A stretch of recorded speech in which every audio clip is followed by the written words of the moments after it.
phone calls because before I came here, I engaged my people from JKUAT and they told me if I did not tell you the truth, they would impeach me. So allow me to be as candid with you as possible. Proceed. Mr. President, my first question and one of the biggest questions my people have been asking me is why the rush? Why the rush in implementing a model that has a lot of technicalities? Why the rush?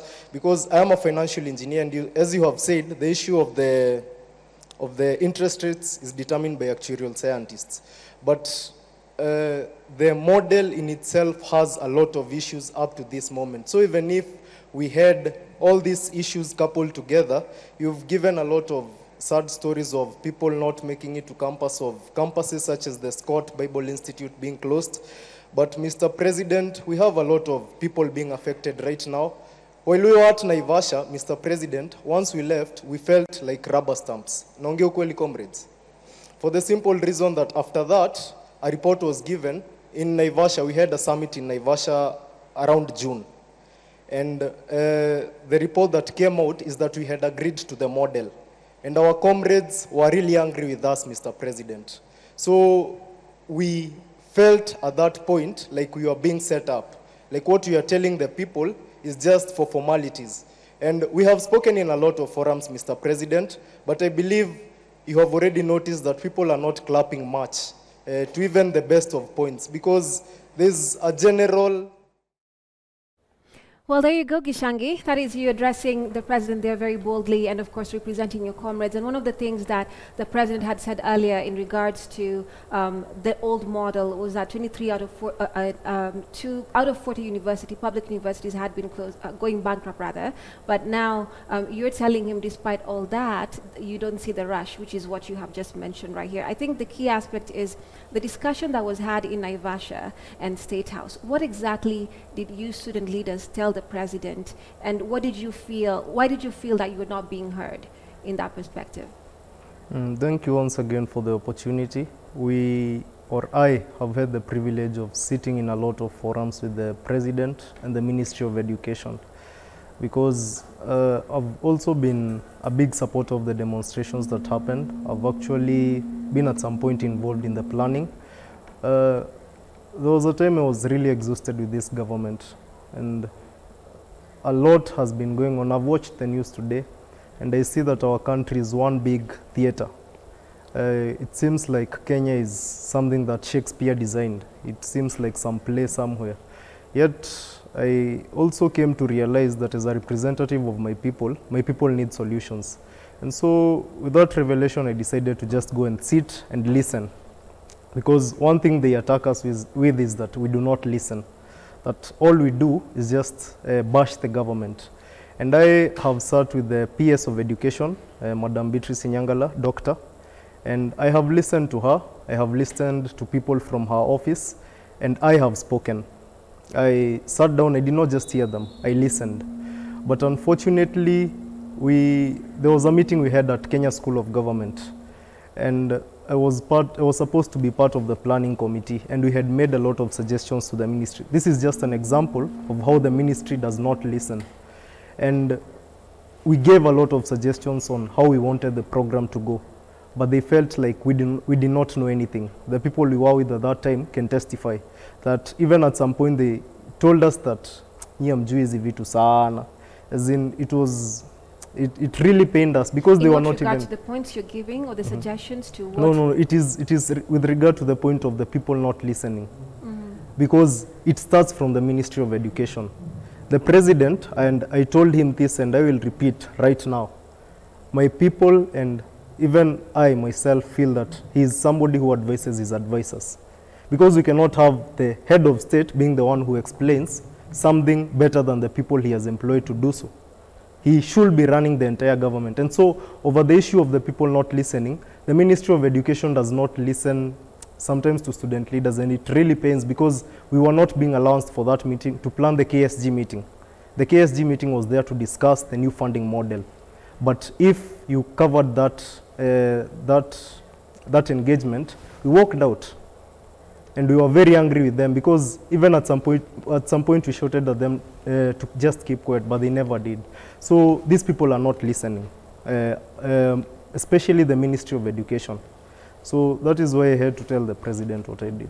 I see. Now, on that point, Joshua, the Speaker Wetangula had said in a sitting that the members of parliament are making very, concise points regarding the new funding model, but there is no proper channel of communication and sensitization to the people of Kenya. So you find that a lot of that information is lost or just, among them, as opposed to, the masses knowing what this model really is. What do you think about his sentiments?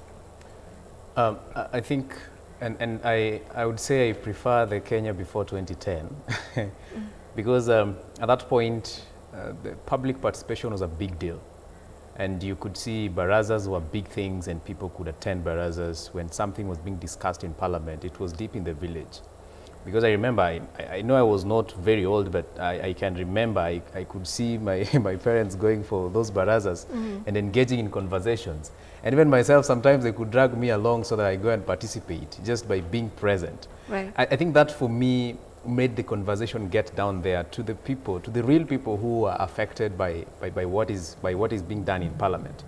But currently you find that most of these, not actually most, have you seen any bill that is drafted and translated into a language that someone who doesn't speak Swahili or English understands?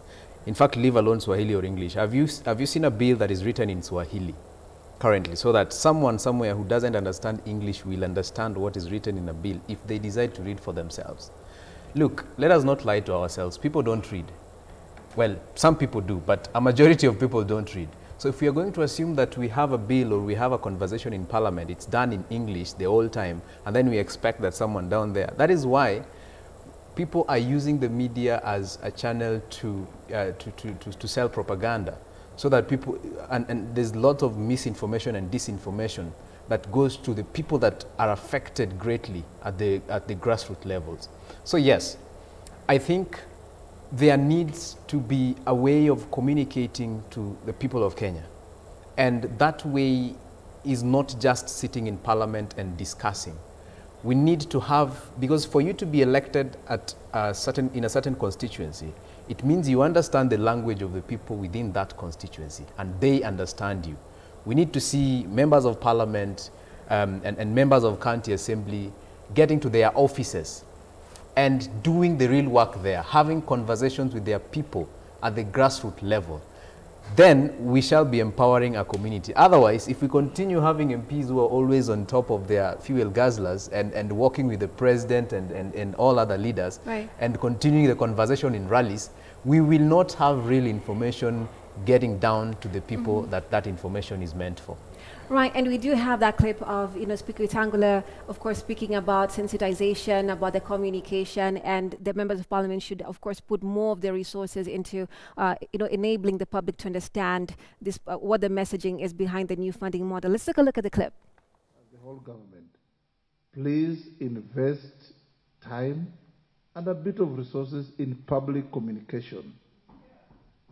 The public is not being informed enough of the good things that you are doing behind closed doors. Until you came here today, some of these things were strange to everybody. Members didn't know, others have picked up from what others said, from what you said, to ask very informed questions.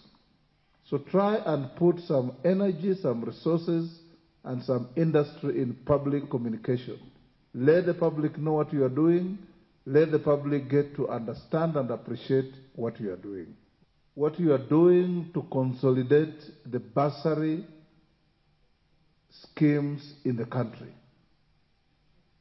We have a lot of duplex processes, like we said. I think the chairman has said, many members have said. We have an MCA giving bursaries, an MP giving bursaries, a constituents based. Women rep are giving bursaries. We have governors giving bursaries. We have your ministry giving bursaries. We have banks making their own interventions, and so on and so forth. All these are public resources. If you pull them together, it will not be beyond anybody's imagination to have free education in this country up to university level.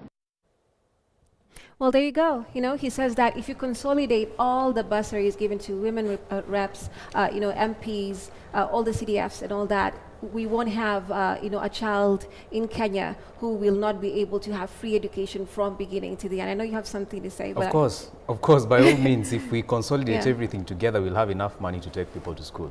The problem is that these people who are being tasked to go and consolidate, they want to keep managing the national government CDF funds. So that means then, as greedy as some of us or some of them are, I highly doubt that these will be, you know, implemented. Right. Casmo, your perspective on the same? Right. You know, for the longest time, the political class as a tool has always used these bursaries. And we've always dubbed human rights, we've dished them out as though they are doing favors. I was in Muranga yesterday, and there's a cute little primary school that we saw. And the wall has been brandished, the name of the MCA and the name of Dr. Irungu Kangata. And then the title of the school is a tiny thing down there, and then funded by NGCDF. So there's this influencer culture where even the MPs know that this fund is the thing which they use to have a chokehold on the community. Right. That consolidated fund should not be a subject to PR. We should just wake up one day, and after several sittings of parliament, parents should realize that education is back to being free. Because remember, during the Kibaki era, per family used to pay maybe 500 shillings, 150 shillings for a desk, and then a few necessities. This is not a thing which should be subjected to PR, because consolidating the fund does not need public participation. We have said it time without number that this should be, we want free education. How do we achieve free education? By consolidating the MC, the PA of the MCA, the women rep and her cousin has a fund. Everyone is being given a bursary so that they can have a chokehold over the people. So this is not a thing that needs a lot of communication. If they're interested in providing free education, free and fair education can be achieved. Right. Yes, can be achieved in this country, even just by going by the idle, but the very conservative number that we lose 2 billion shillings per day to corruption. We only need about maybe 12 billion to sort out education. If we saved on corruption maybe for less than a month, we would have sorted out and ensured that every child, we're talking from PP1 to my comrades in JQuat, they have free, not even free food, even for the campus, free hubs for higher concentration. I see, which is something he mentioned, you know, that corruption is the biggest, what do you call it? Is it a stealer or? Public expenditure. Yes.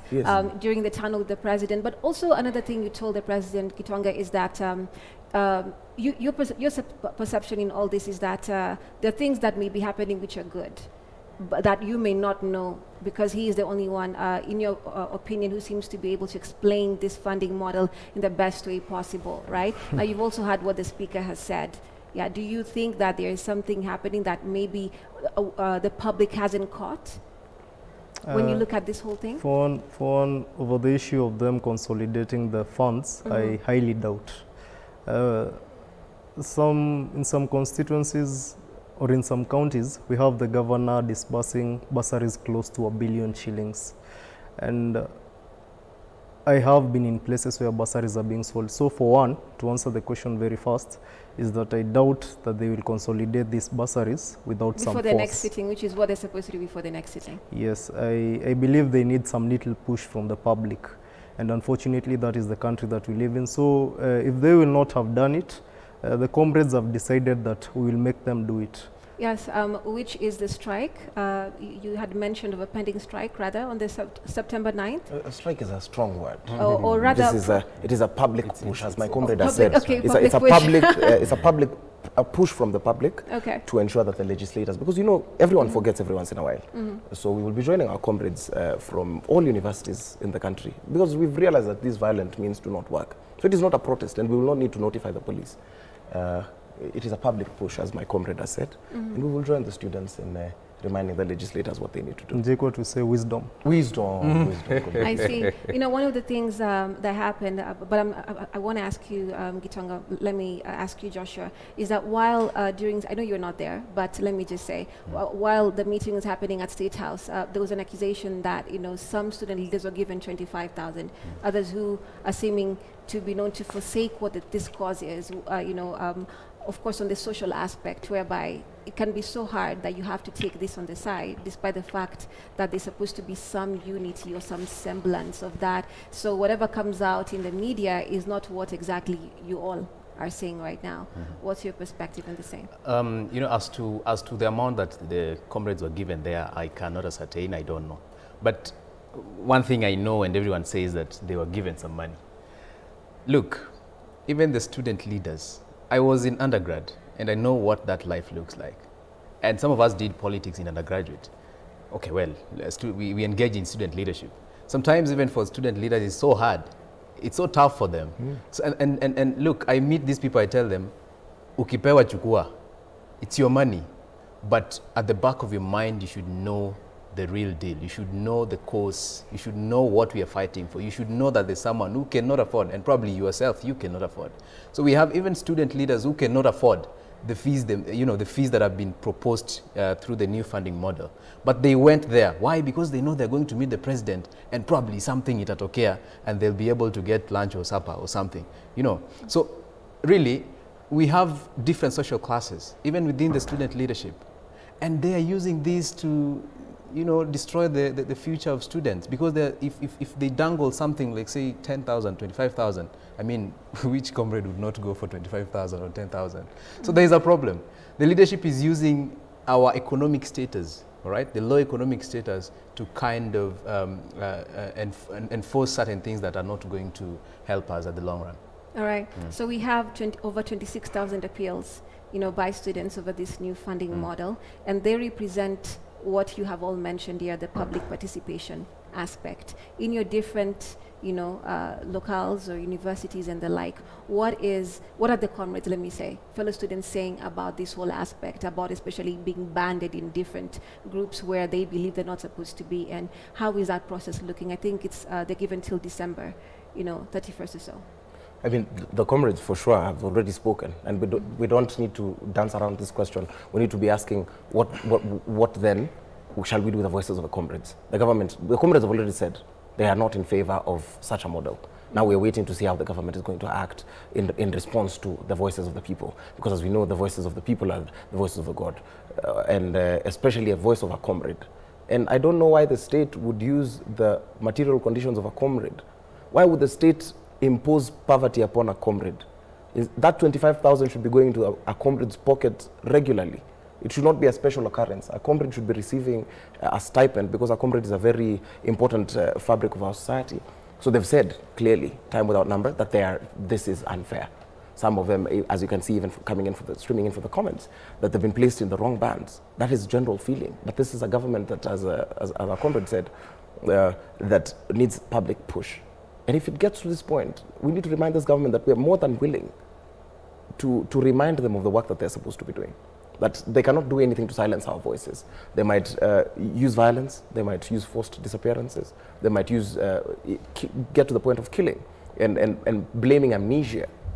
But we're not afraid to remind them what they're supposed to be doing. So the collective voice of the people is that they do not want this model. Again, remember, if at all people are saying that this came because universities were going bankrupt, these are companies, and they have CEOs who are supposed to be churning the numbers. The vice chancellor knows that this is the amount of money we turn, this is the amount of money we receive, this is the amount of money that cost. They should be able to consolidate these things, but this thing is just a new avenue for a cash cow. And we are saying that we are not afraid to do whatever it takes to ensure that we streamline education. Because if education is supposed to be the greatest equalizer, as I've said numberless times, that corruption is akin to genocide. Now they're done killing babies, and they're killing him in a very pharaohic manner, where you start with in Herodic manner, where you start with the 2-year-olds, then you go to the children, and now we've gotten to the comrades to ensure that now education will not be accessible. And when higher education is like that, and it's very different if you are applauding a student who went to an institution like Harvard or Strathmore out of merit. If that person did not go to university, it would have no impact, because for a bright student, university usually, apart from the social aspect, does not have impact. But think about that student in a KMTC or a JOST in Bondo. That person needs to go through that education system so that they can have that equality that people talk about, that employability. And remember, in terms of education being the greatest equalizer, for every 100 shillings you spend on a child, the return on investment is about 600 trillions. So why would the government be so silly to ensure that they cut that kind of productivity from their GDP? This is a very present-centered government, a government that does not think about its future, and this is the thing that's going to come and bite its behind. Right. Now, one of the things that were the campaign aspects of President Ruto was, of course, this, what we're seeing right now. He wanted to have a very inclusive, education system, which is what also he spoke about at the town hall about, he feels bad when he sees, poor children struggling, which is something that you also told him, in regards to basically what he said. Now, could you please bear clearly what you told the president as suggestions to what can be done, to make this new funding model better? What were the suggestions that you told the president, especially at State House, in Naivasha? What were those recommendations? The biggest one is don't rush. You are really hurting a lot of people, and every time somebody is stepped on, they will have to react. So to the president or to those who are listening and who are in government, we have been suggesting that you slow down this process. If possible, next year, do not use the new funding model. Just slow it down. The way you're using it, you are imposing something on everyone, on the general population, and it's hurting a lot of people. So we just suggest, and we really hope that it will remain to be a suggestion that will not have to escalate, that the new funding model is slowed down. And by slowing down, we mean that next year, the new funding model should not be imposed on everyone. If they are going to do it, let them do it in faculties. They should try to do it in a certain course. For example, let's pick medicine or Bachelor of Arts. Especially the low-cost programs will be having less issues of what we are having right now. So the biggest suggestion is that they should slow down. The second one is that they should stop corruption, because a lot of this money that they are complaining the universities were going bankrupt, we have heard of issues of these people eating our money as comrades. So you cannot be telling us that your place is just running dry and you can clearly see that you are stealing from the same place. So those are the two major suggestions that we've given the government. I see. One of the key aspects here is the social perspective of students in general in universities, and it's a very tricky thing because you're now in a higher institution, and everyone is clearly from different backgrounds, and you can tell the social classes among the people. Now, it's a very sensitive thing to young people. Even one of the HELB leaders there said that sometimes some students lie and say that we're not from this particular backgrounds because they're ashamed of getting loans, or rather the financial assistance or help, right? So you have sat in those seats. You've been with these different people, and even Kasimal, you've given your story of how that has been for you. But what can you tell other students who are in different classes? What does that look like for the masses to understand a young person in university and social class aspects happening? What does that mean? What I would tell a comrade who probably is from a bit of a disadvantaged or rather poor family is that, look, take advantage of some of these things. But I wish you asked me what I would like to tell the duty bearers first, because it's important that we... You can, I mean, go ahead. It's important to tell the duty bearers should first of all, and I don't agree with not rushing. I would actually suggest that just just delete completely what you're doing. Just stop completely what you're doing. We have a model that has been working, and people have actually suggested we have enough money to give free education to comrades in universities. But would public participation make it better in any way if now it was broken down in a way where, whatever the bans are, whatever it entails deeply, and in different counties, whatever it is, would you think it would be better? Number one is no one is conducting proper public participation, so it is not reaching the intended persons. Number two is that public participation will not bear any fruit, because we've seen in the recent past people are, doing public participation, but then the voices that are speaking are not listened to, or they are heard, but that which they say is not recorded or is not implemented as such. All right. So I think for me, public participation is hogwash. Right now, we are not talking about public participation because at the end of the day, they are going to implement that which they think is right in their heads. But back to what we were saying about the social class. Comrades, take up the opportunity when you're given to pay less, because at the end of the day, it is not only you who's suffering. and it's your family, your parents, and everyone else who's contributing to your education. So should you, actually I would like to see all comrades applying for that band 1. And then we see, if, you know, everyone to apply for band 1, so that we can have, again, just one particular structured form of yeah, sorry, that one particular structure or form of funding. Yeah. Right, I hear you. I know, Kasmil, sorry, I know you're not feeling too well, No but worries. we appreciate you being Well, here. no worries at all. I know it's quite a concern, but Yes. you know, again, thank you for being here. Right, so again, the task force. There has been a task force. It's been there. The president has had, of course, put it there so that they can look at this, right? And even when we had the devolved government, the devolution, you know, we also had people who had to speak about it, and there was need for sensitization and the like. So right now, one of the things that even leaders are on, like Martha Karua, she insists that there needs to be proper public participation. And this was one of the things that was spoken about, plus the CBC. But the focus, I think, went more to the CBC as opposed to this new funding model, right? So again, I'll ask you what I asked him. If that was you know, changed and turned, would it be a difference to the students who are supposed to, you know, basically be in this band? You don't need public participation to tell someone that you're going to oppress them. If they've said this is oppressive, then it is oppressive. If someone tells you that you're hurting them, it's not your prerogative to decide whether or not you hurt them. You listen to them and you actually act, because as Comrade Okaya said, there's a lot of hearing happening but not listening. There's a lot of seeing happening but no observation. And anyone who's obsessing over public participation is just looking for a chance to get on a campaign trail. Just call it what it is, because whatever it is, what kind of public participation do we need to know that CBC is a bad and classist model? I don't need public participation to know that the child of a poor person will never reap the full effects of CBC. If you're not coming from a rich background, you will never get the full, you will never pursue the arts properly. And the countries which we are aping this nonsense from, like Germany, for example, it's designed to make to keep the poor person poor, such that you will never advance past artisanship. You will never advance past the technical aspect. When will you ever get into the arts? When will you ever get into the STEM careers? So that's never going to happen. So when it comes to public participation, it's like saying not enough public participation was done for the finance bill. Yes, but also it was oppressive. It was there was no accountability. There was no that kind of thing. So what we're saying, with education being a right, we don't need to come for public participation to say that you deserve to be alive. If someone now figures out a way to curtail that right, your right to education, a basic right that a state cannot bestow nor take away, because yes, previously it might not have been a basic human right, but now it is a basic human right. And we have to treat it as such. We have to accord it the respect that it deserves. And another task force is just another bureaucratic wall that we have to jump. It's another way to loot public funds. The people who are the true stakeholders, the people who are, because now you're making an education a good, and the lecturer is the person who's offering and the student is the person who's buying. And as long as that, we have commodified a basic right. What's the difference between us? And we keep on talking about public participation. It's like saying we're not doing enough marketing for this nonsense to the public, which I think is an unfair assessment of the situation as it is. Right.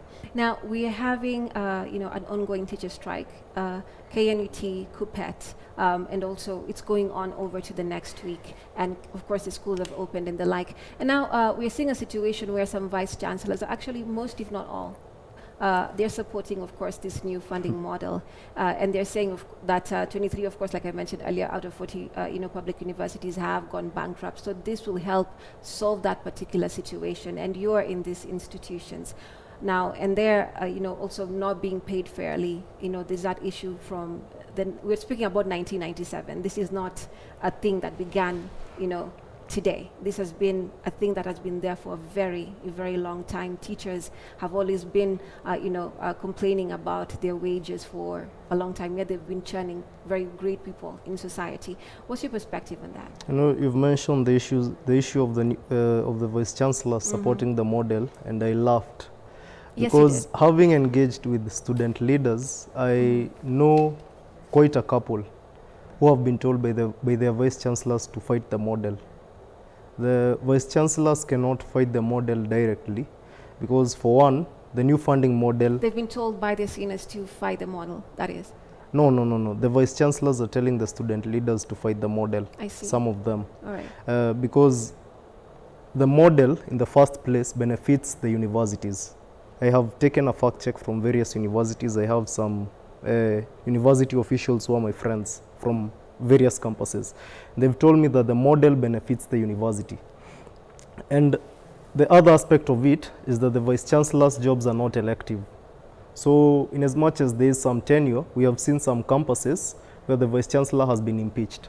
So even if the vice-chancellors were fighting this model, they could never come out openly to declare so, because they are afraid for their own skins. So the reason I laughed when you mentioned that the vice-chancellors support the model is because even you will support anything that will keep you in this company.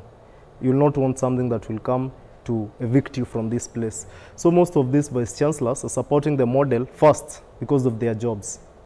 Because if they dare fight the model, of course you know what the government does sometimes. And second, the model benefits the universities. And that is the biggest issue about this model. It does benefit the campus, and actually in most of these campuses where I've done my fact check, we have most of the students being placed in band 4 and 5. And band 4 and 5 are the bands for those who are most, who are in the best category in society. But unfortunately, Kenya is a third world country. And you cannot tell me that people in Kenya earn about, a good number of people in Kenya earn above $2,000 in a month. And also the other issue we have with it is that this model, as a financial engineer, for something to at least be said to be workable, we need to have a normal curve. I wish I had a chalkboard or somewhere I could write on. So I will show you the normal curve, where we have something just going like this. It has a peak, and on both sides we have a half of the model, or a half of the curve of the area under the curve under one side and a half under the other, while using the peak as the central place. But for this model, in statistics, we have something called a skew, and it is skewed towards the band 4 and 5, which hurts the comrades but benefits the universities. So this model came to save the universities but to reduce the people who attend these universities. And that is the biggest issue we take with the model.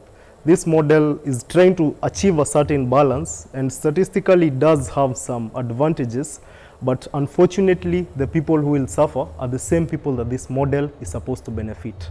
So basically you're saying, like, put it in the wheel of not being able to sustain yourself after the conversation. Like basically what you're saying is after you finished with university, you're in a line of poverty. That's what you're basically... I think Kasmuel has put that very clearly, because you know you cannot be given a loan, and yes, it's something that has worked in the developing nations, in the developed countries, but unfortunately Kenya is not in that league. And to treat Kenya as a developed country and use things that are there, you would also need to give us the resources that those countries have. So the model has been rushed. The model will help the campuses, that is for sure. Campuses will not go bankrupt as long as this model is in place. But the nation will go bankrupt in terms of intellectual capability. So about the issue of the model, it does benefit one side, but it completely annihilates another one. Right. So I need to get your final sentiments on the same. Joshua, what are your perspectives as you wind up? Yeah, I think I support what he said, that the model, if well implemented, and if they take time to actually, you know, balance everything, it will work in favor of those who probably are coming from... So are they reaching for something that cannot be done? But is it idealistic but not realistic? Here's the thing. You cannot keep universities afloat by keeping families poor. I think that is the long and short of it. Yes. Okay. So final parting comments. You've dropped your mic. That's it. Okay. Wisdom. Wisdom. Your mic. I think my comrades have put it quite clearly that we cannot, and remember when we started this conversation, I said that they're using this to drive a wedge between the rich and the poor to ensure that it's furthered, because remember, if you think about the registered workforce in the country, it's maybe out of 2 million registered people who are registered officially. How many do you think earn above 100,000? Someone would guess maybe 100,000, but no, it's about 80,000 out of the total registered workforce of people who make a gross income of 100,000 and above. So even in the whole country, that fails already. And now we do not get into the nitty-gritty. We believe that families are running one-child households. which is not sustainable. So we cannot keep on, as Comrade Okayo said, you will not enrich a university by keeping families poor. And remember, with this kind of nonsense going on is why you'll find these courses cost more in public universities than they do in private campuses, and we do not have the same kind of resources because it's a resource problem. When we still have Kenya's greatest export, not being tea, coffee, or pyrethrum or flowers, still being its personnel, then that makes sense when the president then comes and tells you, we have jobs for you guys abroad. Then how do you ensure that you have more domestic workers? How do you ensure that you have more people that will qualify for the jobs you've put on those places to work as domestic people, or go and wash the private parts of old people in foreign countries? Is by ensuring that they are not well studied. So this is a very clear agenda of them running a slave trading empire. And as long as this is our greatest export, as long as the people, that the humans of this country are still our country's greatest export, there's nowhere we'll go, because how will we develop industry? How will we develop academia? How will we develop, when will we sit down to actually build this country? So this is a tool of classism. They should just put it like that. They should just say that we're tired of the poor people in this country and we wish that all of you would just die. If I were to put it brutally, that's how I would put it, and that's what the government is afraid of saying. We hate you, poor people. If you're a poor person watching this, just turn on your TV and go do something more productive with your life, because it will never be in education. That's why we're inviting you to oppose this funding model or any kind of jokes that this government is fostering in the education system. Okay. You have any final comments, Gitonga? I'll reiterate what I told my first years yesterday during the orientation, that you will not suffer as long as I am alive. My comrades from JKUAT and probably the larger fraternity that I might be presenting, I will not look as you suffer. And yes, we do know that the government has some good intentions, but we kindly ask, and once again we would want it to remain as an ask, as a request, because we are not afraid to escalate anything. We ask that the government streamline the new funding model, and by streamlining we mean that they first put it off until next year, until they have tackled all the issues that are there. So for my comrades, you will not suffer as long as I am there. Thank you. All right, thank you very much, gentlemen. We appreciate you being here and, of course, having this conversation and giving us your perspectives on what you believe the new funding model at university that is entails. Thank you so much. Right. You're welcome. You're welcome. And, of course, in studio, we've had Gishangi Gitonga, JKUAT Secretary General, Joshua Okayo, President, KSL, and Kasmuel Makore, who's a revolutionary. We're taking a short break. We'll be back with more on Friday Live. Stay with us.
Your Saturday morning won't be the same again. Launch sequence activated. Have a nice trip. Oh yes! As K24 TV brings you Akili and me. Yay! Ubongo Kids, Next Generation, My World Kitchen, Muddle Earth, and MI High on Kids Zone from 7 a.m. to 11 a.m.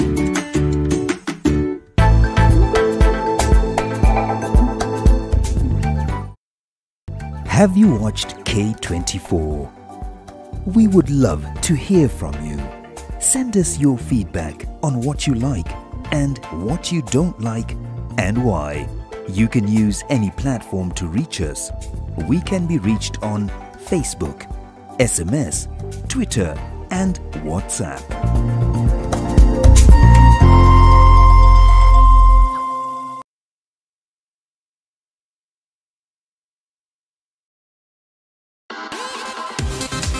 K24 Sports News, powered by Mozart Bet.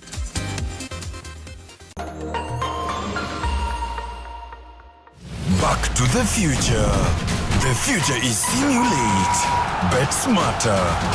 Win faster now. Be a winner. And welcome back and on to sports news now. The third edition of the 2024 Mr. and Mrs. East Africa Bodybuilding Championship will be held on the 12th of October at the Sarit Center in Nairobi County. The competition will bring together 300 men who will face each other for the top prize. The competition will see contestants from Uganda and Tanzania compete for 300,000 shillings as the main prize. The last two editions were held in Eldoret City. I'm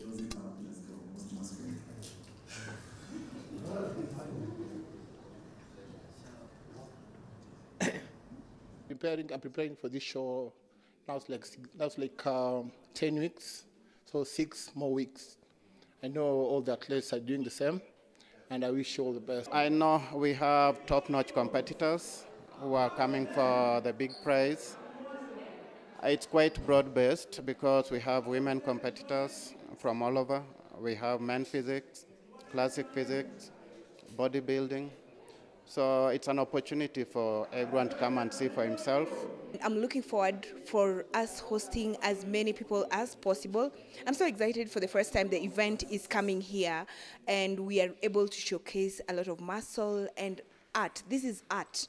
But it's art that takes a lot of work. I would like to thank all the sponsors for coming in to support the sport. And here we are basically just improving or rather promoting health and fitness through sport. And our sport as at the moment is bodybuilding. And other than that, I also want to sincerely thank the Ministry of Sports under the new CS, Honorable Murkomen. Is promised to give us some good support, and it will also facilitate us to be able to allow us to award the winners to the tune of 3 million.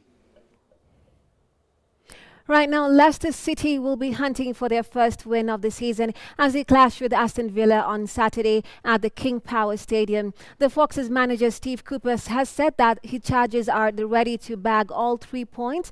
The Leicester City versus Aston Villa match will be aired on on K24 TV as from 5 p.m. Come on. 10! Yes, yes, yes! Well played. Good. Come on. 2, 3. Brandon. 3. Yes, Boomer. 4. Come on, good no. Can you get the switch? Yes, there you go. Yeah. Go on, you go. Yeah, nice, Ricky. So we'll go into every game believing that we can and will win. But we also are under no illusions of sort of how fine the margins are and what you really need to do to get over the line. And I think the first 2 games have given us enough sort of moments of belief that we can go and sort of play well and win games at this level. But also, it's also reminded us that when you don't get it quite right, that you can be, you can be under the caution games and can. Things can be going against you. So that's what we're doing. We look at the games closely, but we're really positive in the camp. We're really sort of enthused about what we can do this season. It's a positive culture, and that has to be the approach going into every game. Because in the end, you have got to take it game by game, but you've got to go in there with a real positive mindset of what can be achieved, and not the fear of. Well, thank you for watching Sports News.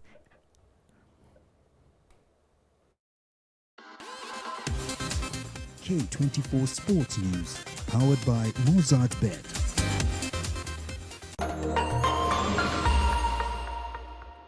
Back to the future. The future is simulate. Bet smarter. Win faster now. Be a winner. Well, there you go. You have been watching Friday Live. We thank you so much for staying with us from the beginning of the bulletin to now the end of it. And of course, our guests for coming in tonight to discuss the new university funding model versus, of course, the old one. We appreciate you so much. Do have a lovely weekend. My name is Remmy Majala. See you again next week.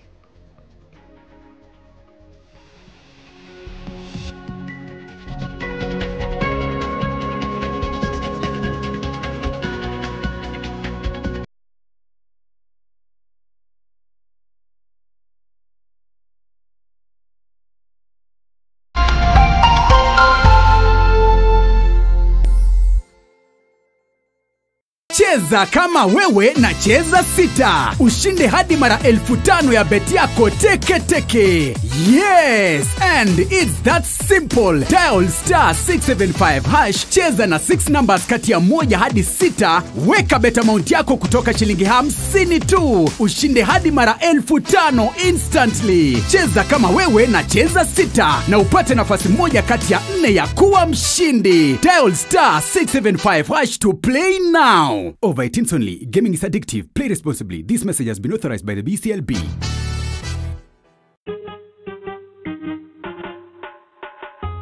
Asante kwa kunipigia simu. Simu yako nitaipokea kwa muda usiokuwa mrefu. Na nisipoishika, usijali. Nitakupigia mimi mwenyewe. Kupata nitakupigia kama sikiza tune yako, piga *811 *617#. In Zari, nothing is certain. I don't think we'll ever be the same again. Will you survive the jealousy? Unajiona tajiri, eh? Zitaisha tu tuone utaringana pesa gani. The secrets. Ukiambia mtu yeyote boss kwa. Nini uniambia Lola? The deception. The family. Will Nina survive Lola? How is this possible?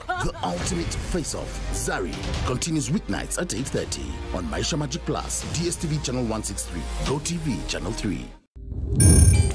Kurumisha ndege.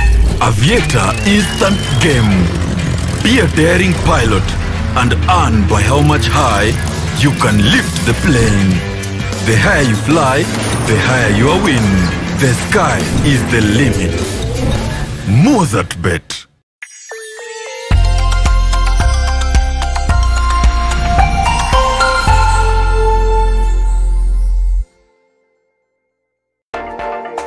The following program is rated PG.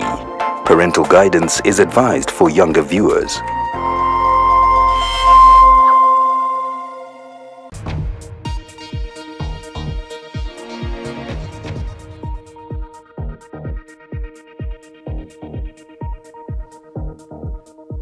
Hii ni Dira ya Dunia kutoka idhaa ya Kiswahili ya BBC. Mimi ni Mariam Dodo Abdallah. Taarifa yetu kuu usiku huu. Taarifa za watu kupotea katika mazingira ya kutatanisha zatajwa kuongezeka Tanzania na Kenya katika miezi ya hivi karibuni na kuongeza wasiwasi wa umma.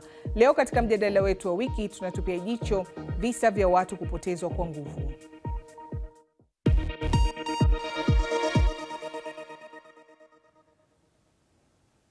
Taarifa za watu kupotea katika mazingira ya kutatanisha zimeripotiwa katika vyombo vya habari sio tu nchini Tanzania pekee, ambapo visa vya hivi karibuni vimezua hofu miongoni mwa raia, ila pia nchini Kenya ambapo kwa miaka kadhaa watu wamekuwa wakipotea, wengine katika hali ya kutatanisha, huku baadhi wakipatikana wakiwa wameshafariki na miili yao kutupwa kwenye mito.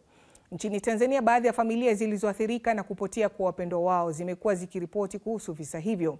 Na japo ripoti hizo hazikuwa nyingi kwenye vyombo vya habari hapo awali, katika miezi michache iliyopita ripoti hizo zimeendelea kuongezeka. Mamlaka nchini humo zimelaumiwa kwa namna moja ama nyingine na utekaji huo wa watu walioripotiwa kupotea, na familia za waathirika zinalalamikia uchunguzi kutofanywa wa kutosha kuwakamata waliohusika. Hata hivyo, wachambuzi wa masuala ya usalama wanasema kwamba sio visa vyote ambavyo vinahusishwa na mamlaka, kwa sababu kuna watu wengine ambao wanatoweka kutokana na sababu za kisiasa, kibiashara au za kijamii pale mahusiano yanapotatizika. Serikali ya Tanzania imesema kwamba vitengo vyake vya usalama havihusiki na masuala ya ukiukaji wa haki za binadamu na kwamba polisi wanafanya uchunguzi wa kina katika visa vinavyoripotiwa na raia kuhusiana na watu kupotea. Spika wa Bunge la Tanzania Tulia Ackson ametahadharisha dhidi ya kutumia mihemko katika kujadili na kulishughulikia suala la utekaji na upoteaji wa watu mbalimbali nchini humo. Ameeleza kwamba si matukio yote ya upoteaji yanahusisha vyombo vya dola. Spika Tulia alikuwa akijibu hoja iliyoibuliwa bungeni na mbunge wa viti maalum Anatropia Theonist aliyetaka kufahamu mkakati wa serikali kukomesha matukio hayo yanayodaiwa kuongezeka siku za hivi karibuni, huku vyombo vya dola vikinyoshewa kidole. Tusiweke yale mazingira ya kuonesha kwamba kila anayepotea, kuna watoto ambao kuna mabasi kule wanapanda kule chini. Akidondoka huko njiani nyumbani si wanamtafuta. Utasema ni chombo cha dola kimemchukua. Yaani sisi wote lazima tufanye hii kazi kama viongozi. Ukichukua mihemko, ukitumia mihemko hautoi nafasi kwa serikali kufanya kazi yake. Wakati huo huo hautoi nafasi kwa jamii kuendelea kushiriki hili zoezi. Na wengine wanahama nchi. Mwingine anaenda, si tunakamata hapa wahamiaji haramu kila siku. Na wenyewe uko kwao wanatafutwa. Watasema ni chombo cha dola kimewachukua, kimewapeleka sijui wapi. Lakini kumbe alifika hapa Tanzania, mazingira yakawa magumu, amekamatwa. Nchini Kenya nako, polisi imeshutumiwa mara kwa mara na makundi ya kutetea haki za binadamu kwa kutumia nguvu kupita kiasi na kudaiwa kuhusika katika mauaji ya kiholela. Akizungumza hapo jana mjini Kisumu, Rais William Ruto alisema kwamba anashikilia ahadi yake aliyotoa wakati alipoingia madarakani mnamo mwaka 2022 kwamba atakabiliana na matukio ya watu kutekwa na mauaji hayo ya kiholela. Rais Ruto amesema, na hapa na nukuu, kama kuna familia yoyote ambayo mtoto wao au rafiki yao aliyekwenda kwenye maandamano na hakurudi, ninataka kujua majina yao kwa sababu nitachukua hatua thabiti. Kwa sababu ninavyozungumza na wewe leo sina ripoti ya mtu yoyote aliyepotea au aliyetekwa. Mwisho wa nukuu. Sasa hayo yote yanamaanisha nini? Tutachambua hili kwa kina hivi punde katika mjadala wetu wa wiki.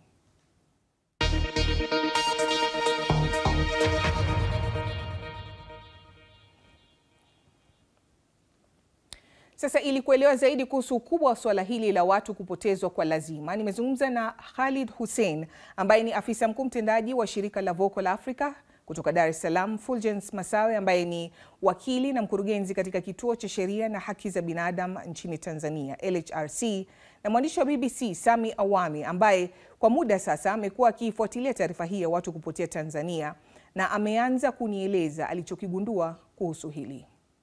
Kikubwa ni masikitiko, na wengi wameonyesha kama kukata tamaa kwa kiasi fulani.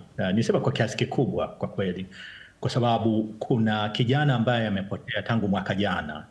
Wamezunguka vituo karibu vyote vya polisi vilivyopo karibu yao, hawajapata taarifa zozote. Polisi wanasema hawana, wanashughulikia, lakini hawapati mrejesho wowote kuhusiana na kijana wao yuko wapi. Wengi wamepotea kwa zaidi ya miezi mitatu, angalau katikati ya wale ambao nilizungumza nao. Kwa hivyo ni majonzi na kukata tamaa kwa familia zote ambazo nilizungumza nazo, lakini pia wanajiuliza tu kwamba watoto wetu, kaka zetu, ndugu zetu ni watu ambao walikuwa ni watu wa kawaida kabisa. Kama kuna kosa, kwa nini wasifikishwe, au kwa nini taratibu za kisheria zisifanyike na basi hata tukajua wako wapi na hali zao ziko vipi. Sami, kidogo kwenye nukta hiyo nivuke kwake Khalid. Khalid, unaposikia baadhi ya visa, maanake ni baadhi tu kati ya zile ambazo familia Sami amezungumza nazo, nchini Kenya hali ni tuseme mbaya kiasi gani? Nitasema kwamba nchini Kenya hali ni mbaya zaidi kwa sababu tumeona visa vingi sana kama hivi kufanyika. Kwa kipindi cha miezi miwili tu hivi, visa visivyopungua 70 vimeweza kuripotiwa tangu maandamano ya kizazi cha Gen Z yalipopamba moto na kuenea nchi nzima. Na la kusikitisha ni kwamba hapa Kenya tunajua wazi wale ambao wanatekeleza haya maovu ni maafisa wa usalama. La kusikitisha zaidi pia ni kwamba wale ambao wanatoweka, wale wananyakuliwa ama kuchukuliwa kiholela ikionekana wengine wao wanapatikana maiti. Kuna wale ambao tumewapata katika hifadhi za maiti, kuna wale ambao wametupwa vichakani, kuna wale wametupwa katika vidimbwi tofauti hapa na pale. Kwa hivyo mimi nitasema kwamba nchini Kenya, ukiangalia Afrika Mashariki, sisi tunaongoza katika hivi visa, na ni swala ambalo linafaa kuzingatiwa kikamilifu, kwa sababu katiba na sheria za Kenya zinapinga kwa hali ya juu sana mambo kama haya kutendeka. Nyinyi kama watetezi wa haki za binadamu mmekuwa katika mstari wa mbele kuangazia na kushughulikia baadhi ya visa. Je, kando na kuangazia upande huu mmoja, upande wa serikali ama mamlaka, umetaja hapo polisi ama idara ya usalama, je, mmejaribu kuwasilisha kesi ama kufuatilia na kujua pengine mambo yanakwenda vipi? Naam, kweli, na ndio tumefanya hivyo. Ukiangalia kwa mfano, tumeweza kufikisha ripoti kwa IPOA ambayo ndio taasisi ya kuchunguza mambo yanayofanywa kinyume na sheria na idara ya polisi. Na hadi hivi sasa la kusikitisha ni kwamba hatujapewa ripoti kuonesha kwamba wale waliohusika wanachukuliwa hatua. Vile vile haya mambo tumeweza kuyazungumzia kwa viongozi tofauti hapa nchini Kenya, wakiwemo hata rais. Na jambo ambalo linatutia sisi wasiwasi ni kwamba rais mwenyewe alitamka kwa mdomo wake mwenyewe kwamba katika serikali yake mambo kama haya hayatatokea tena. Lakini kila kukicha tunapata ripoti zikiendelea kupigwa, na hata CCTV kamera zikiwa wazi kabisa zikionyesha watu wakichukuliwa. Kwa hivyo ni jambo ambalo linashangaza wengi kwamba leo vipi nchi tunazungumzia katiba na haki za binadamu, ili hali wale ambao wanafaa kutulinda ndio wanaoongoza katika huu kiukaji wa haki za binadamu. Nije kwako Fulgence, kwenye nukta hiyo ya sheria, swala liloangazia Sami, changamoto wanazopitia familia katika kupata haki. Hali pia amegusia kwamba wamewasilisha kwa mamlaka lakini majibu hayatoki. Tatizo linakuwa wapi katika kufuata sheria na kuhakikisha kwamba haki inapatikana? Serikali nyingi zinazofanya kazi zake na zinapojaribu kupata upinzani kutoka kwa watu mbalimbali, zimekuwa zinatumia nguvu nyingi kupeleka vitisho labda na kuwarudisha watu nyuma wasifanye yale ambayo wanataka kuyafanya. Lakini tatizo hili ni tatizo ambalo linajulikana hata kimataifa, na ndio maana Umoja wa Mataifa mwaka 2020 ilipitisha siku maalum, siku ya kimataifa ya waathirika wa kupotezwa kwa nguvu, ambayo ni International Day of Victim of the Forced Disappearance, kwamba ni tatizo ambalo linatambulika dunia nzima, kwamba wakati mwingine mamlaka zinatumia nguvu nyingi katika kunyamazisha na kuwapoteza wale ambao wanakinzana nao. Maana mara nyingi matukio haya yanahusishwa moja kwa moja na mamlaka za umma au serikali au vitengo ambavyo vinaundwa, ambao mara nyingi wamekuwa wanakana wao kuhusika moja kwa moja. Kwa hiyo wanataka serikali ziwajibike kwa njia mbili. Ziwajibike kwa kuacha kufanya vitendo kama hivyo au kuchukuliwa hatua pale wahusika wanaofanya kama ni maafisa wa serikali, lakini pia pale ambapo watu wanaopotea na tuhuma zinakuwa kwa serikali iweze kutoka hadharani, ifanye uchunguzi wa kina na kuja kujisafisha. Maana mara nyingi tuhuma zinaponyeshwa mkono kwa jeshi la polisi au serikali kwa ujumla wake, lakini jeshi lenyewe linaonyesha kwamba halijafanya chochote au hakuna kilichofanyika ili kupambana na madhila haya, sasa moja kwa moja yanageuka kuwa ni serikali yenyewe inanyoshwa mkono. Jukumu la kulinda usalama wa raia bado liko jeshi la polisi, na polisi wanatakiwa wachunguze madhila kama haya na kujua hawa watu wako wapi na wametoweka kwa njia gani. Naam, asante Fulgence, na tutazidi kuendelea na mazungumzo haya muda usio mrefu. Hii ni Dira ya Dunia kutoka idhaa ya Kiswahili ya BBC.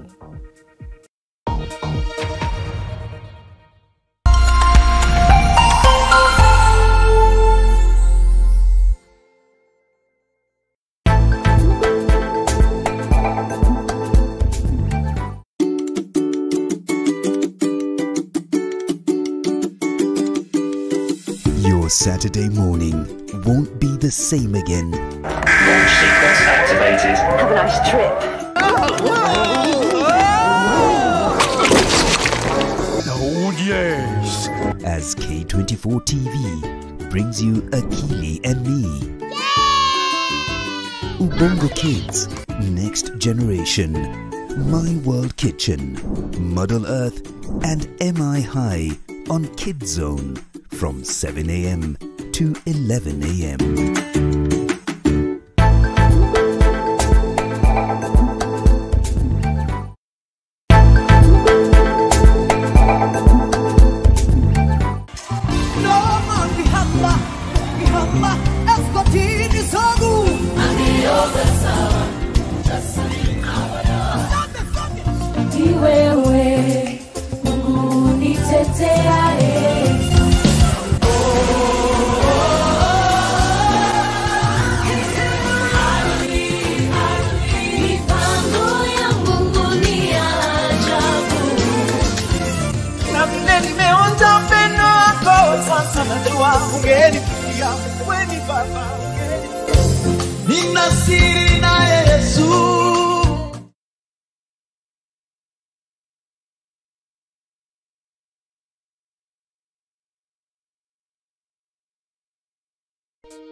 Karibu tena, hii ni Dira Dunia kutoka idhaa ya Kiswahili ya BBC. Bado tunaendelea na mjadala wetu wa leo ambapo tunaangazia visa vya watu kupotea, na katika studio zetu tunaye Hussein Khalid ambaye ni afisa mkuu mtendaji wa shirika la Vocal Africa akiwa hapa katika studio zetu za Nairobi, na Dar es Salaam tunaungana na Fulgence Masawe ambaye ni wakili mkurugenzi wa masuala ya haki katika kituo cha sheria na haki Tanzania, na pia tunaye mwandishi wa BBC Sami Awami.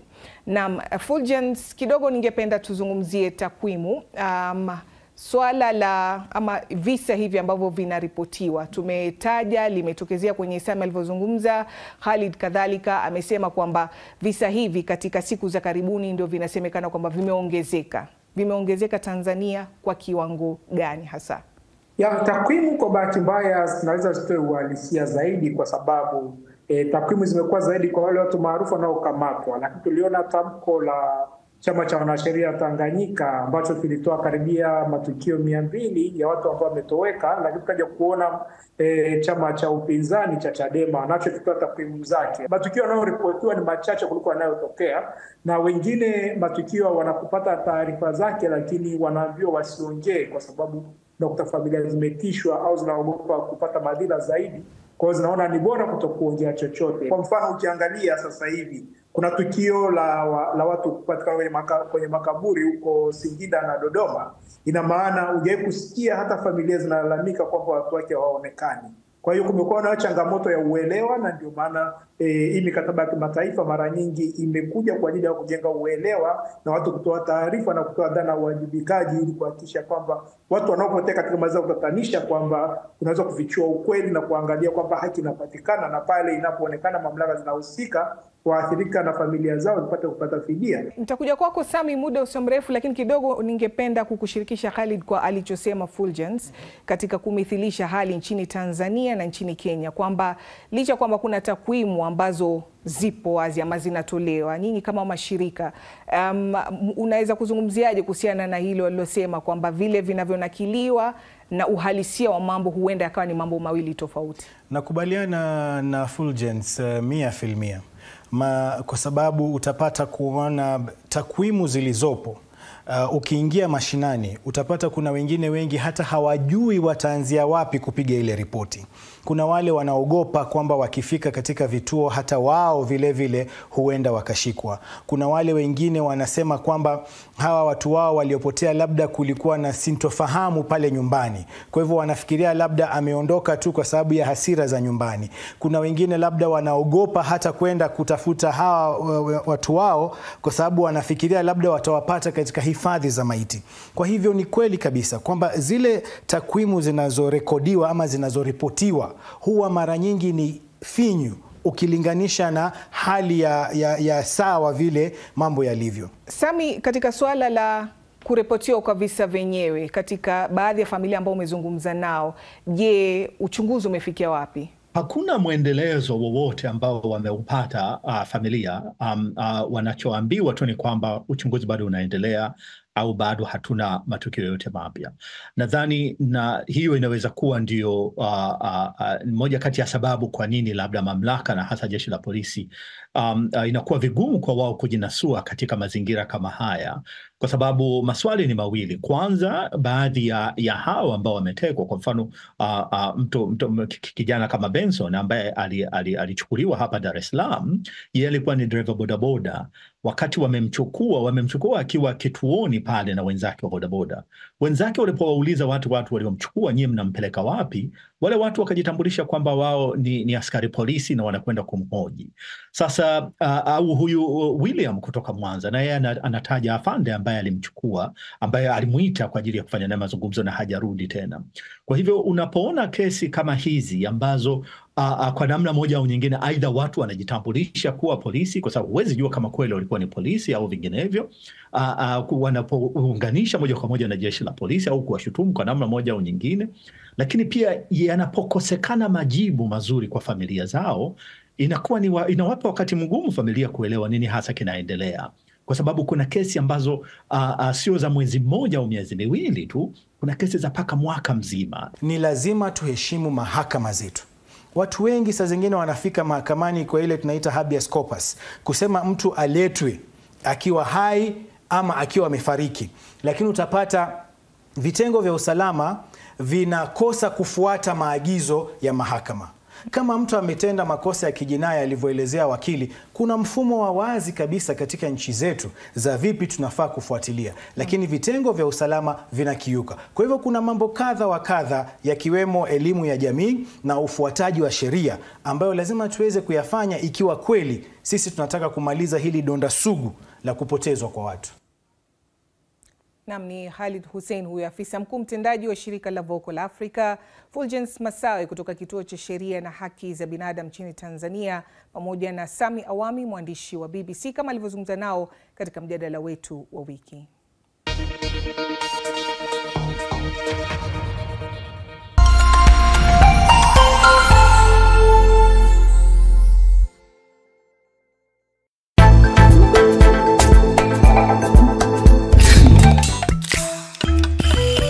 Talented young cooks take the lead in the kitchen, cooking up their own special recipes that celebrates their culture and heritage. Along the way, we find out where food comes from and how it grows. My World Kitchen, only on K24 TV.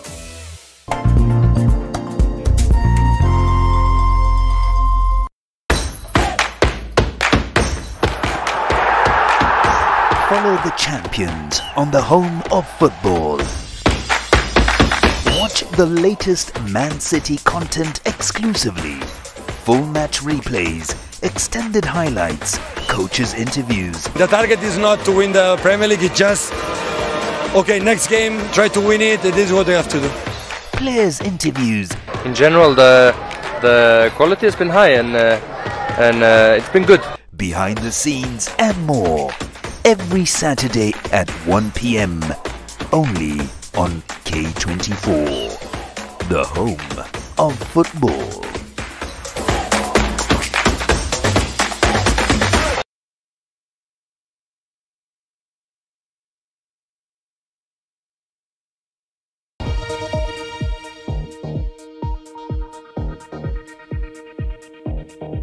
Karibu tena, hii ni Dira ya Dunia kutoka idhaa ya Kiswahili ya BBC. Mimi ni Mariam Dudu Abdallah.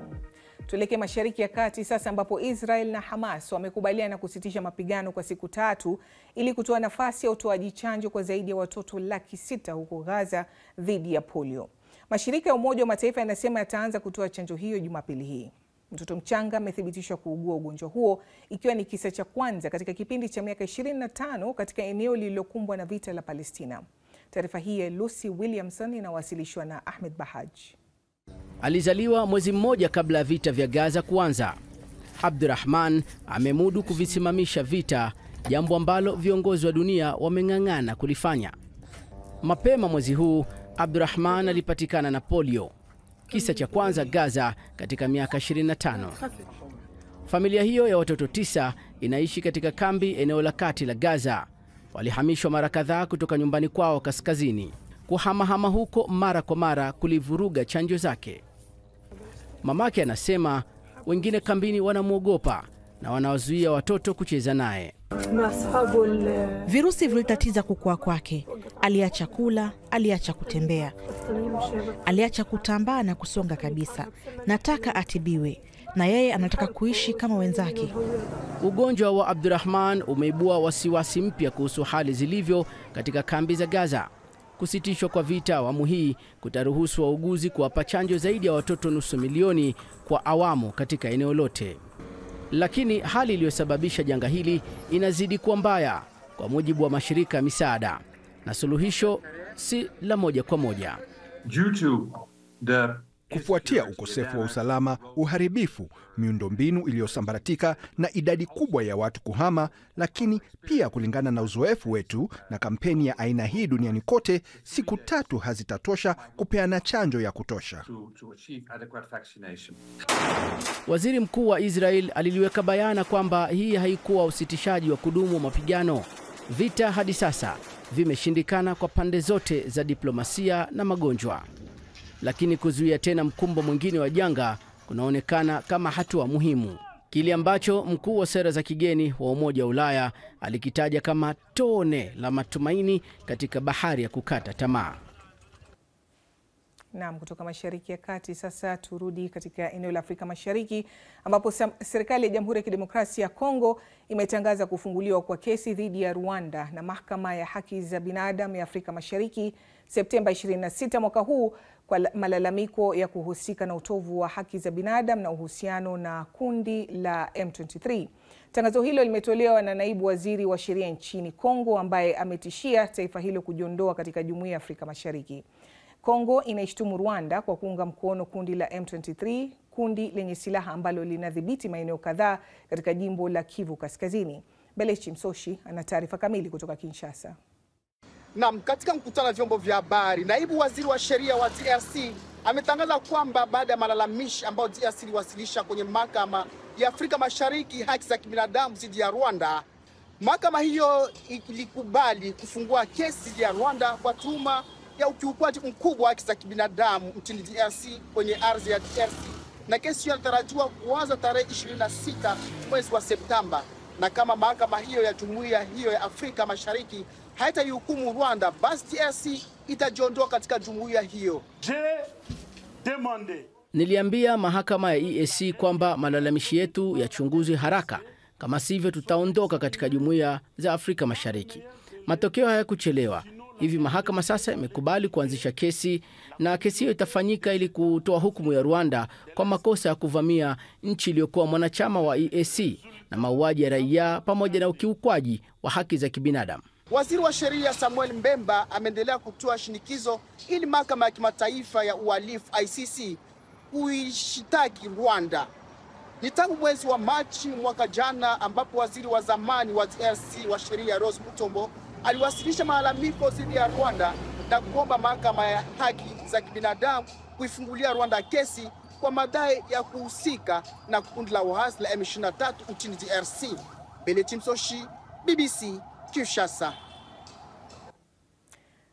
Kutoka kwa taarifa hiyo Kinshasa, sasa tutupie macho ukurasa wetu wa internet, na hapa kuna taarifa mbalimbali ikiwa ni pamoja na makala za michezo, picha na video, ambapo taarifa kuu leo ni hiyo hapo kama unavyoiona. Kenya yapata mgonjwa wake wa 3 wa homa ya Mpox.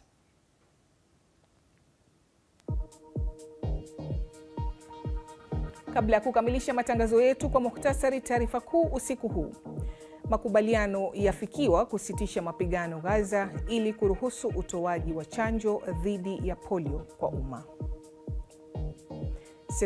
Serikali ya Jamhuri ya Kidemokrasia ya Kongo imetangaza kufunguliwa kwa kesi dhidi ya Rwanda na Mahakama ya Haki za Binadamu ya Afrika Mashariki Septemba 26 mwaka huu kwa malalamiko kuhusika na utovu wa haki za binadamu na kuhusika ama kuwa na uhusiano na kundi la waasi wa M23. Naam, na mpaka hapo tuna cha ziada. Taarifa zaidi unaweza kuzipata katika mtandao wetu bbc.com/Swahili, ambapo kuna taarifa za michezo na picha na mengineo mengi tu mazuri. Mimi ni Mariam Dodo Abdallah, niseme shukran sana kwa kuwa nasi wiki nzima. Nikutakia usiku mwema.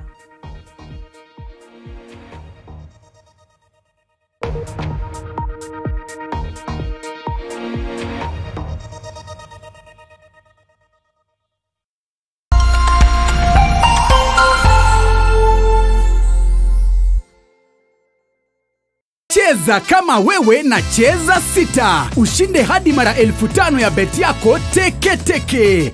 Yes, and it's that simple. Dial *675#, cheza na 6 numbers kati ya 1 hadi 6, weka bet amount yako ushinde hadi mara 5,000 instantly. Cheza kama wewe na cheza sita na upate nafasi moja kati ya 4 ya kuwa mshindi. Dial *675# to play now. Over 18 only. Gaming is addictive. Play responsibly. This message has been authorized by the BCLB.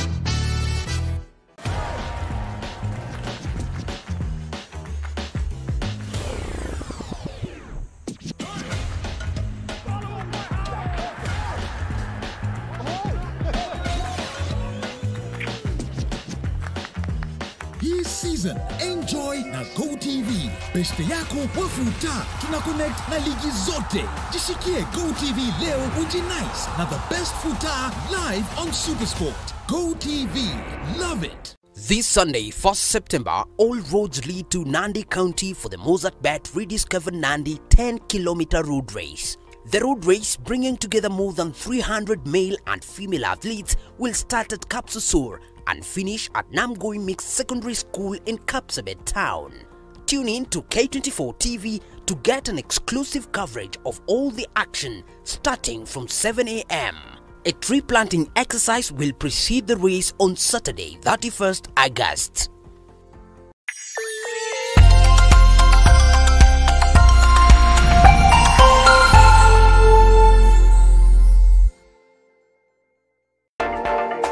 The following program is rated PG. Parental guidance is advised for younger viewers. How to a draw in the opening week. Tottenham are setting their sights on a better outcome against an Everton side that suffered first time out. And Anfield set for Arne Slot's introduction. His first home league match against awkward opponents, Thomas Frank's Brentford.